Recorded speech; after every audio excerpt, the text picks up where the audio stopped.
Sebagian besar wilayah negeri Cina terdiri dari pegunungan. Di sebelah utara mengalir Sungai Huanghe atau Sungai Kuning. Di sebelah selatan mengalir Sungai Yangtze Kiang. Di lembah Sungai Huanghe inilah berkembang kebudayaan Cina kuno. Nama Tiongkok berasal dari kata Chungguo yang berarti negeri tengah. Orang Cina kuno menganggap negerinya berada di tengah-tengah dunia. Penduduknya disebut Chunghua yang berarti penduduk negeri tengah. Dari kata Chungguo berubah menjadi Tiongkok, sedangkan dari kata Chunghua menjadi Tionghoa. Penamaan Sungai Kuning di Cina. Peradaban Lembah Sungai Kuning adalah peradaban bangsa Cina yang muncul di Lembah Sungai Kuning, Huanghe atau yang sekarang disebut Huanghe. Sungai Huanghe disebut Sungai Kuning karena membawa lumpur kuning sepanjang alirannya. Sungai ini bersumber dari pegunungan Quanlun di Tibet dan mengalir melalui daerah pegunungan Cina Utara, hingga membentuk dataran rendah dan bermuara di Teluk Xili, Laut Kuning. Pada daerah lembah sungai yang subur inilah kebudayaan bangsa Cina berawal. Kehidupan ekonomi. Pada masa dinasti Shang, mata pencaharian penduduk Cina kuno sebagai petani. Para petani saat itu sudah menggunakan bajak untuk mengolah tanah. Selain itu, ada juga yang beternak, berburu, dan menangkap ikan. Pada masa dinasti Zhou, kehidupan masyarakat semakin berkembang.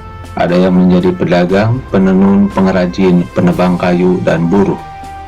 Pada masa dinasti Qin, mata pencaharian utama penduduk adalah petani dan penenun. Kehidupan sosial. Dalam kehidupan sosial masyarakat Cina kuno diatur dalam aturan feodalisme. Kelompok bangsawan berkuasa atas rakyat. Rakyat wajib membayar upeti atau pajak kepada bangsawan. Masyarakat Cina kuno menghormati beberapa kekuatan gaib. Penghormatan itu ditujukan kepada beberapa kekuatan. 1. Dewa langit atau Shangit sebagai dewa tertinggi. 2. Kekuatan alam. 3. Arwah leluhur. Pemerintahan. Sistem pemerintahan pada masyarakat peradaban Cina kuno terbagi menjadi dua. 1. Sistem pemerintahan feodalisme. 2. Sistem pemerintahan unitaris. Sistem pemerintahan feodalisme. Dalam sistem ini, kedudukan kaisar dianggap sakral karena dianggap sebagai utusan atau anak dari Dewa Langit. Dengan kedudukannya yang sakral tersebut, maka kaisar tidak layak mengurusi politik dan menangani secara langsung urusan kenegaraan. 2. Sistem pemerintahan unitaris. Dalam sistem ini, kekuasaan negara berpusat di tangan kaisar, sehingga kaisar secara langsung menangani segala urusan politik praktis. Sistem pemerintahan yang lazim digunakan di Cina ketika itu adalah sistem dinasti. Sistem ini menganut pergantian kekuasaan secara turun-temurun. Dinasti-dinasti era Cina kuno. 1. Dinasti Shang. Pemerintahan dinasti Shang dipusatkan di kota Anyang di dekat Sungai Kuning. Kota ini merupakan kota tertua dan terpenting di Cina pada masanya. Corak pemerintahan dinasti Shang dititik beratkan pada bidang militer. Oleh karena itu, prajuritnya ahli dalam berperang dengan menggunakan kereta berkuda yang disertai busur dan anak panah. Masyarakat pada masa ini memuja dewa bernama Dewa Shangti atau Dewa Langit, dan masyarakatnya percaya bahwa seluruh kehidupan berasal dari Shangti dan pada akhirnya akan kembali kepada Shangti. 2. Dinasti Zhou. Dinasti Zhou didirikan oleh Zhou Wuwang. Sistem pemerintahannya diatur secara feodalisme dan pemerintahannya terletak di kota Chang'an. Masa pemerintahan dinasti Zhou dapat dikatakan kurang gemilang karena sekitar abad ke-8 sebelum Masehi timbul kekacauan dan perang di mana-mana.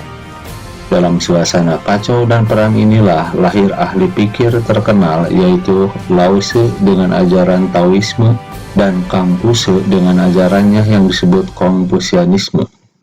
Pada masa ini, raja-raja menyerahkan tugas pemerintahan kepada para bangsawan. Tugas pemerintahan itu meliputi pengurusan pajak, keamanan, dan lain-lain. Sebagai imbalannya, para bangsawan memperoleh sebidang tanah yang disebut pasal.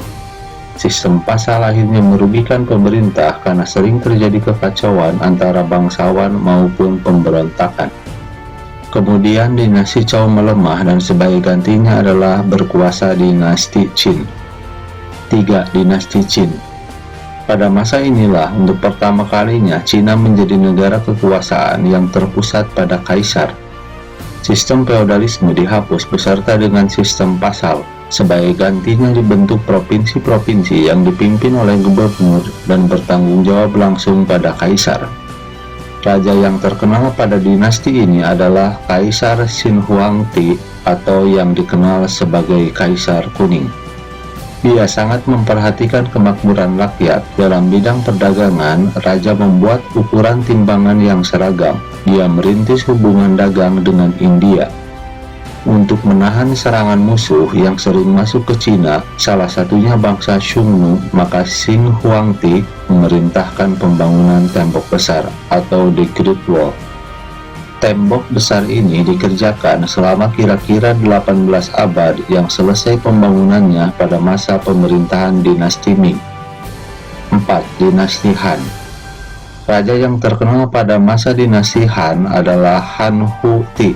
Agama Konfusianisme dijadikan sebagai agama negara.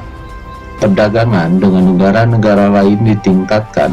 Masyarakat pada masa dinasti ini sudah dapat membuat kertas. Bahannya terbuat dari kulit kayu dan kain-kain bekas.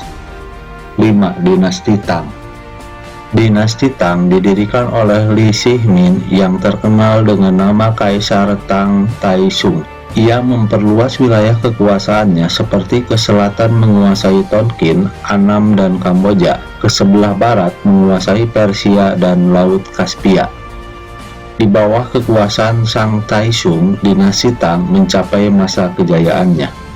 Pada bidang seni syair dan seni lukis, terdapat seniman-seniman yang terkenal seperti Yi Taipo, Tu Fu, dan Wang Wei.